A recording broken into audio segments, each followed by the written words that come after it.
Euzubillahimineşşeytanirracim. Bismillahirrahmanirrahim. La havle ve la kuvvete illa billahil aliyyül azim. İnşallah geçen hafta cumartesi günü devam etmiştik. Münih'teydik. Oradan bıraktığım yerden devam edeceğiz inşallah. Sohbetleri zaten takip eden kişiler anlayacak neyin nereden devam edildiğini. Bismillahirrahmanirrahim. Hoca Bahattin bahsinde kaydedildiği gibi ilahi risale ermek üzere bulundukları demlerde yakınları Hoca Hazretlerinin irşat makamını kime bırakacakları üzerinde kaygılı bir sükute varmışlardı. Hoca Hazretleri bu sükutun dilini çözmüşler ve şöyle buyurmuş. Böyle bir anda bana niçin sıkıntı veriyorsunuz demişlerdi. İrşat makamına halife tayini benim elimde değildir. Hükmedici Allah'tır. Sizi böyle bir nimete şereflendirmek dileyince gereğini bildirir Allahu Teala. Bu kelam da şahittir ki hilafet ve niyabet vasiyetle sınırlı değildir. Hilafet davasının bu şartlara sığdırılması imkansız, daha birçok incelikleri de vardır. Hoca Alaaddin Hazretleri'nin sohbetinde kutsi nefeslerinden çıkan bazı kelimeleri Hoca Muhammed Parisi Hazretleri toplamış ve Şah-ı Nakşibend Hazretleri'nin makamatına eklemek istemişlerdir. Makamat onun kitabı. Mübarek Şah-ı Nakşibend Hazretleri'nin yazmış olduğu bir kitap. Oraya eklemek istemişlerdir. Fakat müyesser olmamıştı. O kelamlardan Hoca Muhammed Parisa'nın kalemiyle tespit edilmiş 27 parçayı takdim ediyoruz. Şimdi bu 27 parçayı onu okuyacağız. Muhammed Parisi Hazretleri'nin. Riyazetten gaye, cismani alakalardan sıyrılıp ruh ve hakikat alemine yönelmektir. Sülükten murat ise müridin kendi irade ve cehdiyle hak yoluna mani olan alakalardan kurtulmasıdır. Bu davanın muayene ve çaresi odur ki alaka şekillerinden müride ne gösterilirse, hangisine gönlünü bağlı görmezse o alaka engel olmaktan çıkmış, hangisine de içinde bir istek hissederse o alaka onun ayağına dolanmış ve yolunu da kesmiş demektir. Bizim hocamız Şah-ı Nakşibendi Hazretlerine yeni bir gömlek giydirecek olsalar bu gömlek filanındır deyip onu iğreti bir eşya gibi sırtlarına geçirirlerdi. Buyurdular ki mürşide alaka ve rabıta hakikatte gayri ve neticede lüzumsuz olmasına rağmen başlangıçta vusul yani erişme sebebidir. Rabıtadan sonra bir zaman sonra rabıta da bitiyor. Onu kastediyordu. Bu yolun isteklisi başlangıçta mürşidinden gayri bütün alakaları nefyetmek ve kalbinde yalnız mürşidini tutmak borcundadır. Tefsir. Saliklere, dervişlere başlangıçta mürşit alakasını muhafaza etmeleri en ehemmiyetli borçtur. Zira mürşit ilahi hakikatin aynasıdır ve ona yönelmek fena makamına ermeyi ve cezbeye nail olmayı neticelendirir. Cezbesiz ise bu yol aşılamaz. Bu yüzden salik mürşit alakasını gönlünde tutmalıdır ki cezbeye erişebilsin. Buradaki cezbe bildiğimiz sadece bizim bildiğimiz cezbe hali değil. Buradaki cezbe daha çok muhabbeti kastediyor. Muhabbet olmazsa erişemez. Eğer salik yola girişinin başında tövbe aldı, yola girdi. Başında mürşit de gayrıdır ve onun nefyetmek lazımdır diye düşünecek olursa yoldan kalır ve tek adım terakki edemez. Her şeyi yerinde kabullenmek ve yerinde nefyetmek lazımdır. Mesela yolun sonuna varanlar niçin nefi gerekir? Zira sona gelen hakikate varmış demektir. Ve her şey ona mürşidi gibi mutlak güzellikten bir ayna haline gelmiştir. Böylece vücudun hakikatine mazhar olmak yönünden derya ile damla, güneş ile zerre birdir. Bu makamda hakikati mürşidin aynasından görmekte devam etmek noksanlık olur. Buyurdular ki, bu yolun yüksek şahsiyetleri, büyük evliyaları, tevfik çalışmayladır ve muvaffak olan ancak çalışandır dediler. Çalışmadan muvaffak olamazsın, erişemezsin. Dervişin de mürşidinden feyiz isteği, mürşidin emri yolunda çalışması miktarınca elde edilir. Çalışmadan elde edilen manaların bekası da olmaz. Mürşidin müride yönelişindeki tesir, mürit tarafından çalışılıp derinleştirilmeyecek olursa sadece birkaç gün sürer. Mürşid alakasız salike ne verebilir? Bu yüzden Mevlana Davud bize çalışmayı emretti ve tevfik refik oldu. Hoca Şah-ı Nakşibendi Hazretleri'nin sohbetlerinde de bütün vaktimiz çalışmayla geçti. Günümüzü çalışmayla akşama eriştirmeyen pek az mürit tanırım diyor. Çalışmaktan kastı ne? Dünyaya mı? Değil. Sadece çalışmak değil. Çalışmaktan kastı hizmet. Ama sadece hizmetten de olmuyor. Onu geçen cumartesi de kitapta geçiyordu birkaç sayfa önceden. Mübarek ismi aklıma gelmiyor. Diyor öyle hali olurdu ki diyor gündüz çalışır. Herkes gibi, her insan gibi çalışır. Akşamdan sonra da sohbet eder. Sohbette diyor hiç diyor sağa sola da dönmezdi diyor mübarek. Hiçbir yorgunluk şeyi de yoktu üstünde. Sabaha kadar. Bu mübarekler ne zaman yatıyorlar, ne zaman kalkıyorlar dedim ya, Efendi'den misal vermiştim. Şimdi bir daha tekrarlamayacağım. Zikrini çekeceksin, vazifelerini yapacaksın, namazlarını kılacaksın, nafile namazlarını da kılacaksın, hepsini yapacaksın. Çalışmadan olmuyor. Buyurdular ki, kah olur ki yönelme ve çalışma sırasında bir halet, bir hal zuhur eder ve mürit bu hali görür. Ama gördüğü nedir bilmez. Kendisine nazar eder ve kendisini de görmez. Hayrete düşer. O hal geri gider ve tekrar gelmesi nefsin arzuladığı bir şey olur. Bunu hepimiz yaşıyoruz. Salike dervişe lazımdır ki bu vaziyette yalnız kendi kusuruna nazar edip o halin gizlenmiş olmasından üzüntü ve kaygıya düşmesin. Ben uçtum, ben kaçtım, bir hal geldi, bir şey oldu. Gece oturuyorum, zikir çekiyorum, fikir çekiyorum, bir şey oldu. Kalbin de edep tutsun. Sadece boyun eğmek değil mesela. Kalbin edep tutması, boyun bükmesi önemli. Daima kendi rızasını sevgilinin rızasına feda etsin ve nefsi hesabına çalışmasın. O hal tekrar zuhur ettikten sonra ciddi bir çalışmayla onu muhafaza etmeye baksın. Bunu Sultan Hazretleri de hep derdi. Haliniz güzel, evet çok şey kazandınız ama onu muhafaza edin derdi. Hatırlıyorsunuz.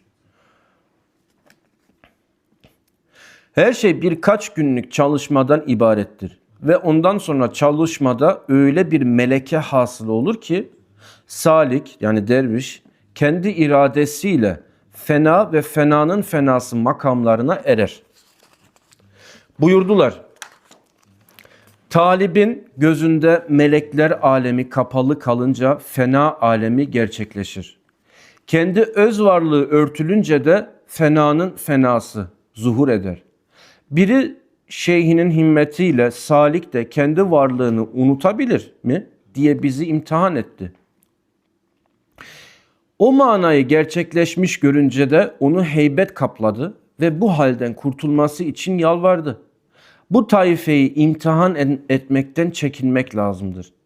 Buyurdular ki, talip yani derviş, mürşidinin teveccühüne engel olacak şeylerden içini temizlemelidir. Teveccühten önce insan sofi kendisini bir yoklayıp bir temizlemesi lazım diyor teveccühten önce. Ancak ondan sonradır ki ilahi feyize layık ve müstehak olur. İlahi feyizde eksiklik ve kusur yoktur. Eksiklik ve kusur taliptedir. Yani derviştedir. Yani nefsindedir.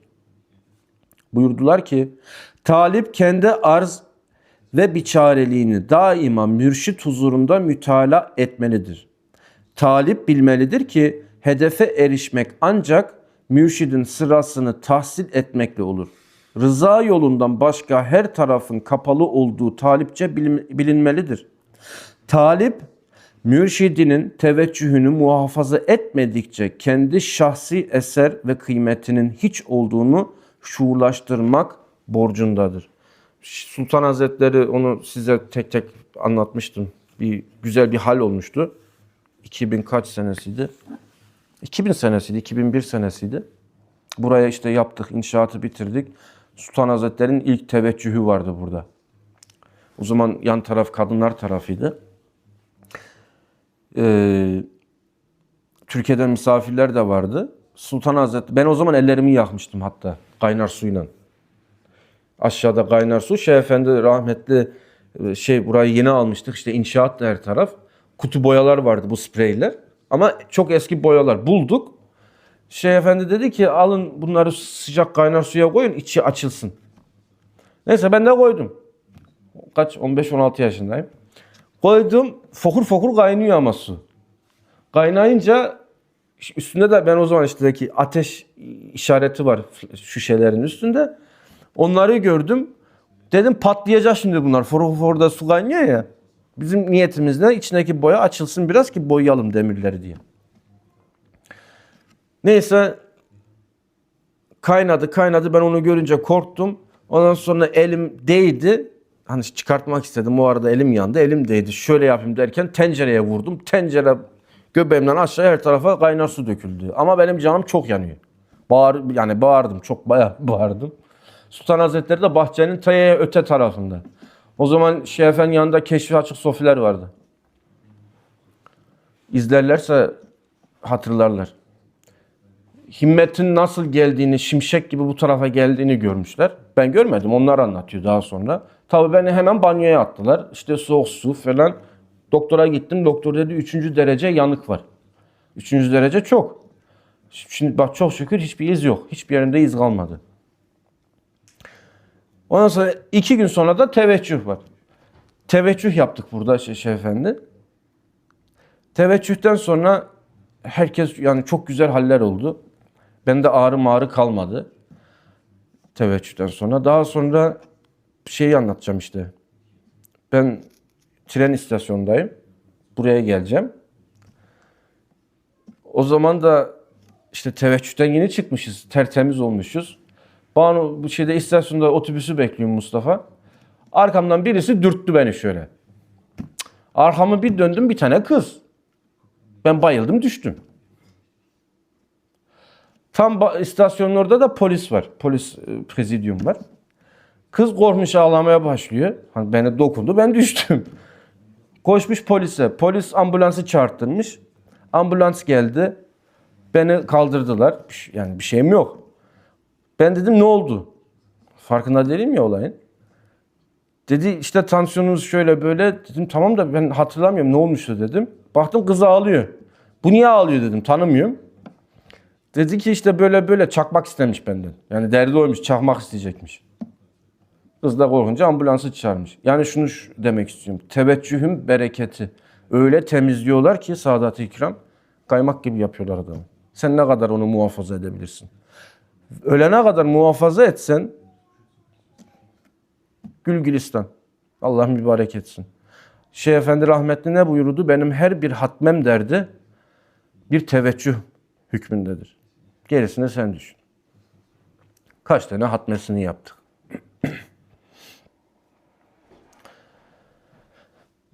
Buyurdular ki talip kendi arz ve biçareliğini daima mürşit huzurunda mütalaa etmelidir. Talip bilmelidir ki hedefe erişmek ancak mürşidin sırasını tahsil etmekle olur. Tefsir, bu yola girenlere ilk lazım olan bütün varlığından geçmektir. 10 sene de geçse, 20 sene de geçse sofiliğin her zaman bu sözü hatırlamamız lazım. Yani ne diyor burada? Bu yola girenlere ilk lazım olan ne? Bütün varlığından geçmektir. Bu sözü hiçbir zaman unutmayacağız. İstersen 50 senelik sofi ol. İlk girmiş gibi bil kendini.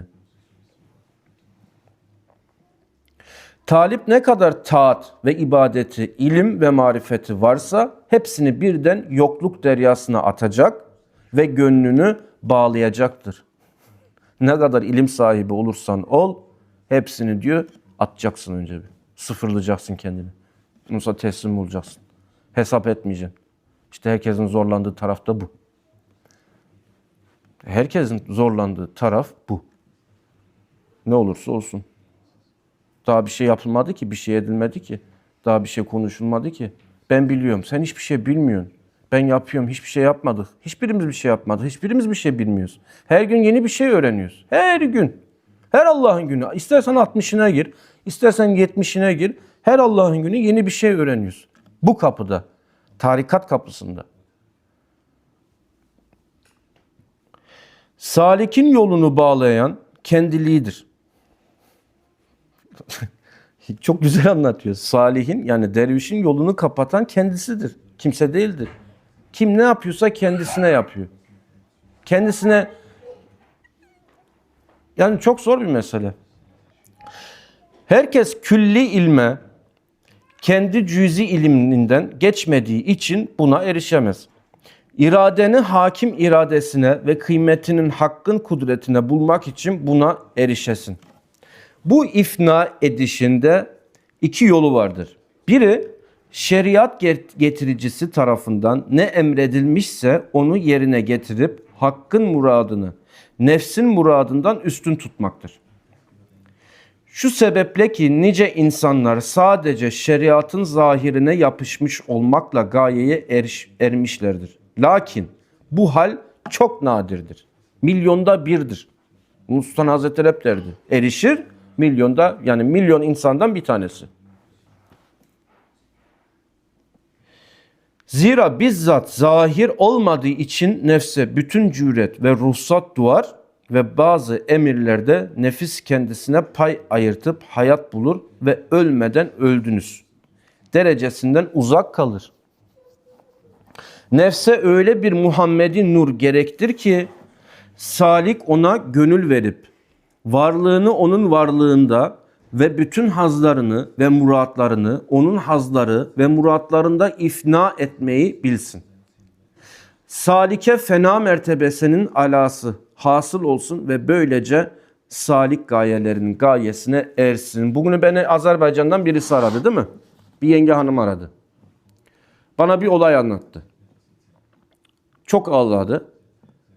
Filan filan cemaatinde oğlu okuyormuş. Bak bir yere kadar anlatacağım. 24 yaşında. Şimdi ben düşünüyorum ama bu tarikat cemaati, şeyh cemaati.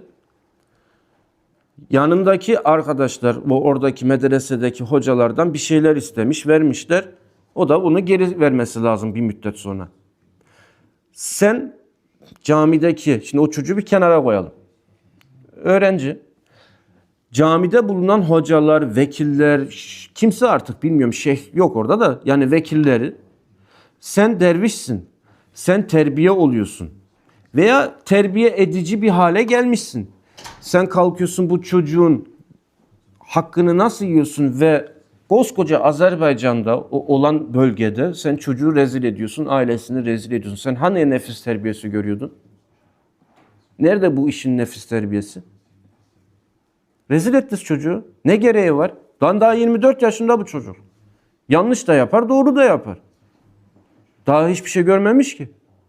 Sen neden bu aileyi yok sayıp rezil rüsva ediyorsun? Eline ne geçti? Böyle mi terbiye ediliyor veya terbiye olunmuş oluyor? Cemaatim ben şu ABC neyse işte. Ha, tarikat cemaatisin. Hangi tarikat olursan ol. Allah muhafaza etsin. Diyordum ya, Yunus Emre ne diyordu? Biz gönüller yapmaya geldik. Ha, yapsana çocuğun gönlünü. Bunun için de mürşidine teslim olmak, kaza ve kaderinin tecellisini mürşidinde aramak, tahkik ehli nazarında kati bir hakikattır. Geliyorlar 3 sene, 5 sene, 10 sene ben bu Şeyh Efendi'yi sevdim diyorlar. İşte çok gördük Sultan Hazretleri'ni sevdiler, ettiler. 3 sene, 5 sene, 10 sene yok ya olmayacak. Bay bay, güle güle. Ama bak kitapta da ne diyor? Sen diyor Mürşidini aramak, tahkik, yani kaza ve kaderin tecellisini mürşidinde aramak. O mürşidinde arayacaksın. Sen bir kere karar vermişsin.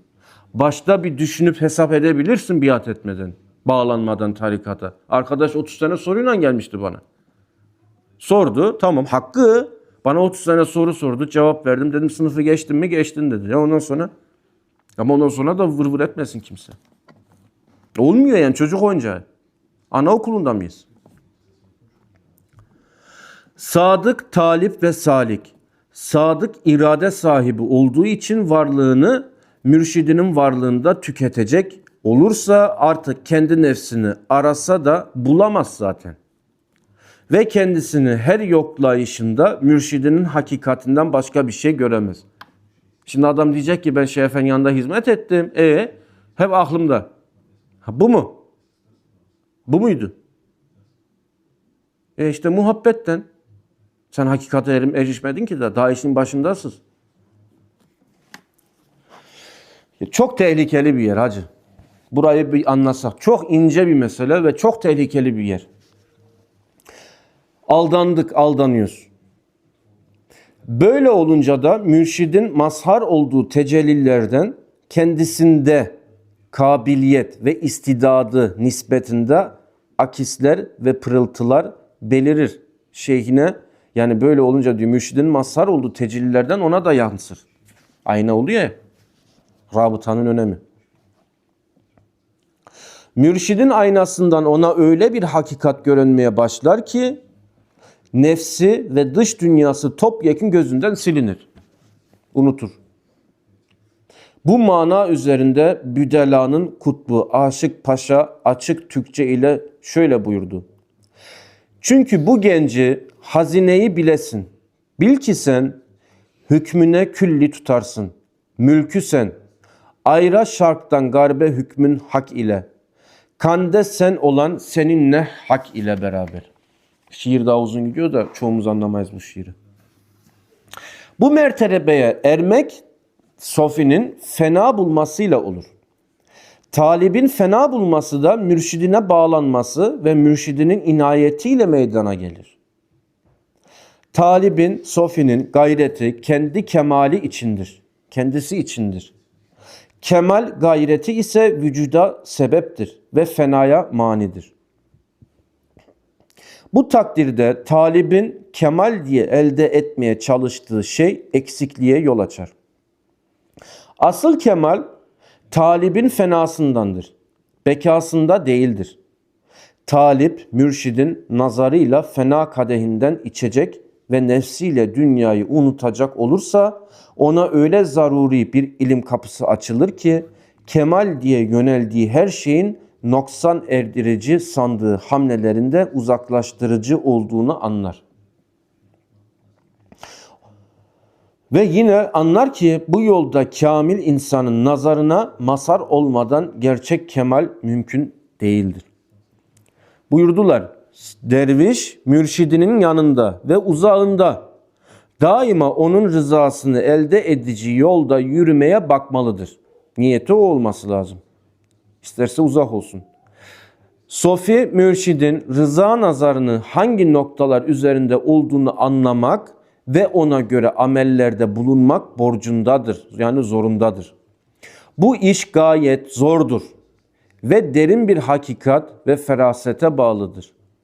Bizim yaptığımız yani şu tarikat yolu dünyanın en zor işidir. En zor işidir. Meğer ki Allah'ın yardım lütfu eksik olmasın. Bu iş Allah'ın kolaylık verdiğine kolay, yoksa barılamayacak kadar çetindir, zordur. Salik daima kendi fiillerinin kusurunu görecek, noksanını bilecek ve kendi aczini lütuf ve kerem sebebi kabul edecektir. Hoca Şah-ı Nakşibendi Hazretleri talibe hep bu sıfatı emrederler ve derlerdir ki beni her zaman bu sıfatta kullanırlar. Talibe lazım olan odur ki dünya ve ahirete ait ufak ve büyük her işte iradesiz ve mürşidinin iradesine tabi olsun. Mürşide lazım olan da odur ki daima talibin hallerini kullansın. ve zamanında faydalı her işi ona emretsin. Ta ki sofi mürşidin iradesiyle hareket edip işe teşebbüs eylesin.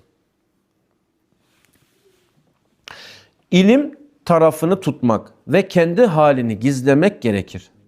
Tarikat ehlinden her biriyle kendi hallerine göre söyleşmek gerekir. Kalplere riayet etmeyi ihmal etmeyip onları incitmekten çekinmek gerekir. Bu taifenin içini bilmek ve ona göre davranmak gayet müşküldür. Onların ruh halleri son derece incedir. Onlarla düşüp kalkmak ve dostluk etmek insanda halin gelişmesine sebep olur. Bu bakımdan onların sohbetini günden güne ilerletip kendilerine riayet iyice gözetmek lazımdır. Yoksa bu ölçülere aldırmadan onlara ülfet etmek tehlike ve dereceden düşmeyi davet eder. Farsça bir şiirde şöyle der: edep sahibi olmayana itibar yoktur. Edepli olmak bile hatadır. Buradaki edepten maksat bir nevi varlık iddiasına geçmek ve kendisini edepli görmektir.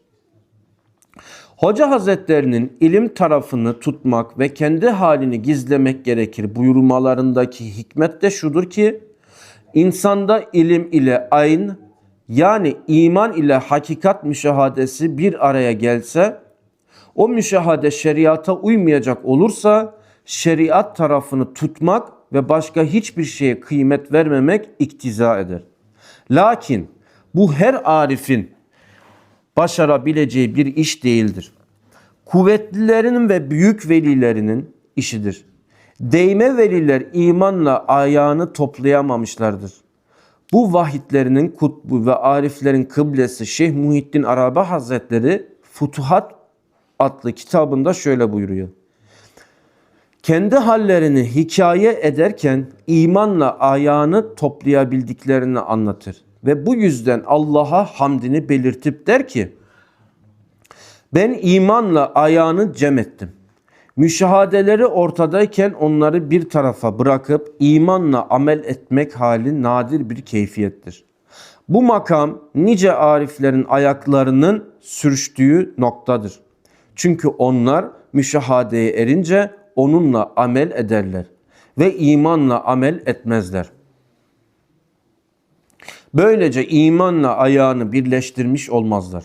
Hoca Alaaddin Attar Hazretleri de bu manada Şeyh-i Ekber ile beraber oldukları için dava ilim tarafını tutmaktır buyurdular.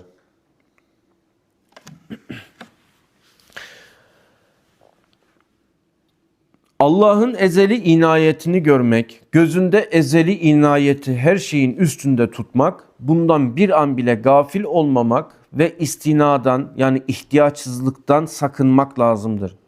Azı çok bilmek ve istina zuhurundan korkup titremek lazım.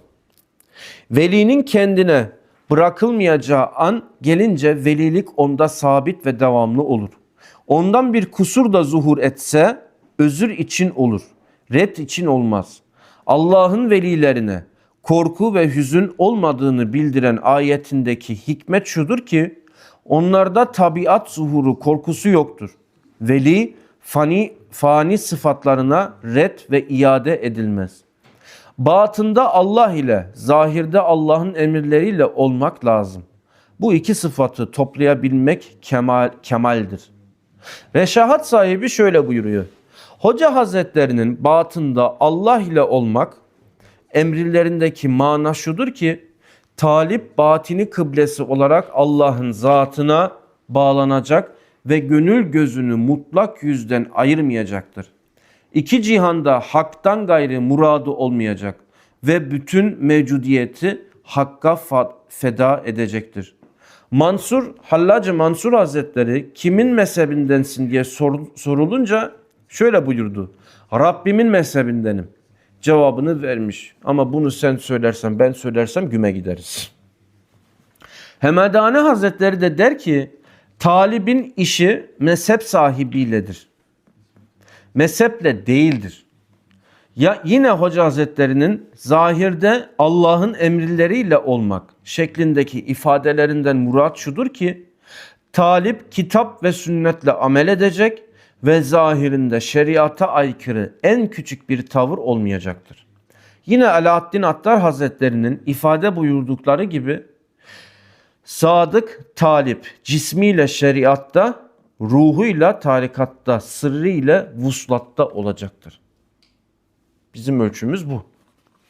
Talip büyüklerinin mezarlarını ziyaret edip yani ehlullahın, evliyaullahın, saadat-ı kiramın mezarlarını, kabirlerini ziyaret edip orada yatan azizin sıfatlarından ne anlamış ve ne bakımdan mezara teveccüh etmişse o derecede feyiz alır.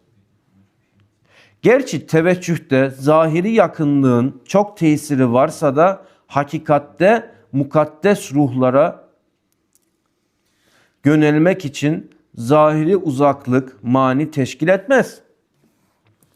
Bu gerçeği belirten bir hadis bulunduğu gibi kabir ehlinin zahiri suretlerini görmeye itibar yoktur. Diyordum ya bir hacı abi var Türkiye'de. Diyor Sultan Hazretleri'nin mezarına kabrini ziyarete gittim. Sandalyenin üstünde oturuyordu diyor. Beni bekliyordu diyor. Hadi. Kabir ehlinin zahiri suretlerine görmeye itibar yoktur. Asıl itibar onlara teveccüh edip sıfatlarını anlamayadır. Yani anlamak lazımdır.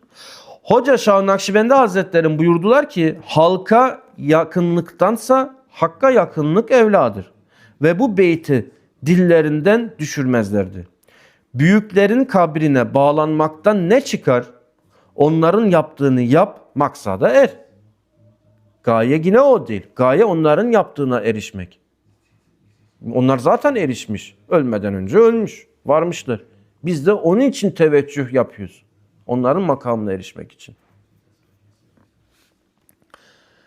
Halka yakınlıktansa diyor ya düsturlardan biri halkın içinde hakla beraber olmak. Onun için Nakşilikte halvet yoktur. Şeyh Nazım Hazretleri'nin bir sözü var. Halvet yapmayan Nakşibendi değildir diye buyuruyor. Halidi kolunda değil. Asıl olan halkın içinde hak ile olmak. Hadi buyur o daha zor. Herkes gider der ki ben 40 gün halvete gireceğim. Uzlet yapacağım. Aslına baktığın zaman yoktur ki. Ki şimdi o mürşit onu zapt edecek olan şeyh yok. Kimse kalkmasın da bak o zaman da demiştim. Şeyh Efendi hayattayken bazılarını halvete koyacaktı. Evet başlarında mübarek vardı. Hadi buyursunlar 2 gün veriyorum diyorum ya. 2 günü geçmez 48 saat sonra. Ya ölür ya delirir. Başlarında kimse yok ki. Kimse yapamaz yani şu an ben yok. Bilmiyorum görmüyorum. Ben de yapamam yani. Ha deneriz. Ölüyor mu kalıyor mu? Bu ayrı bir konu. Allah ehlinin kabirlerini ziyaretten gaye mezara değil hakka teveccühtür. Asıl yine Allah'tır. Oradaki velinin ruhaniyetini hakka teveccüh için ancak bir vesile ediyoruz. Halka tevazu ve küçüklük gösterme halinde de gaye yine haktır. Murakabe yolu nefisbat yani tevhid kelimesindeki manaları üzerinde çalışmaktan daha verimlidir. Cezbeye de daha yakındır. Murakabe yoluyla en yüksek dereceye melek ve melekler alemine tasarruf mertebesine erişilir. Hadi buyurun. Havatır yani ruha ani olarak inen menfi telkinler dedikleri duygulara dikkat etmek, aleme lütuf ve rahmet gözüyle bakmak ve dilediği batın nurlandırmak murakebeye devamdandır. Murakabe melekesinden ruh topluluğu ve kalp uysallığı doğar. Bu makama cemi ve kabul ismini verirler. Harizm diyarına ilk gidişimizde buyurdular ki yakınlarımızdan her biriyle batına çalışmıştı. Kendi iradeleriyle kendi batınlarını sınamak gayesiyle o sıfat kendilerinde devamlı mıdır, değil midir anlaşılsın diye o çalışma eserini tam manasıyla verdi ve meleke baki kaldı, kalıcı kaldı. Reşahat sahibi buyuruluyor ki, Hoca Hazretlerinin nakil buyurdukları şu: batına çalışma adi bülûğa derecesinden üstün, bülû derecesine yükselişi göstermek içindir. İnsanın maddi tedbir alemindeki tasarrufu nasıl adi bülû çağında sonra meydana gelirse, melekut alemine ait işlerdeki tasarrufu da üstün bülû neticesinden olur ki, bu hallerin ayrı ayrı akıl derecelerine ihtiyaçları vardır. Gönül ehli hakikatta ikinci dereceye ermiş olanlara bali derler. Nasıl anlatayım bunu? Bali, yani buluğa çağına ermiş. Diyelim 12, 11, 12 yaşına geldin, buluğ çağına erdin. İşin başındasın diyor işte başta. Bir de buluğun son çaresi var, son zamanı var. İşte asıl ermiş olanlara da ona derler. Ondan sonra da devam ediyor zaten. Bitmiyor bir şey. Asıl oradan devam ediyor. Sen 15 yaşına girdin, buluğ çağına erdin. Bitmiş mi? Asıl o zaman başlamıyor mu? 18, 19, 20 o zaman evleniyoruz. Ondan sonra çoluk çocuk sahibi oluyoruz. Nitekim Şeyh Şirazi Hazretleri Gülşen-i Raz isimli eserinde şu mısralarda bu ince sırraya dokunur. Buyuruyor ki, bir pire demişler ki evlen. Demiş ki ben daha buluğa ermedim. İnsan veliliğe erince bali olur. Velilik olmayınca çocukluk olur. Demek istediğim oydu işte. Bu makamda salikin zahiri ayni ile batını, batını da ayni ile zahir olur.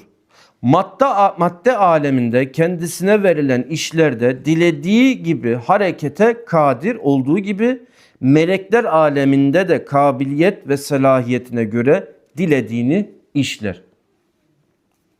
Bu mertebenin ehli iki kısımdır.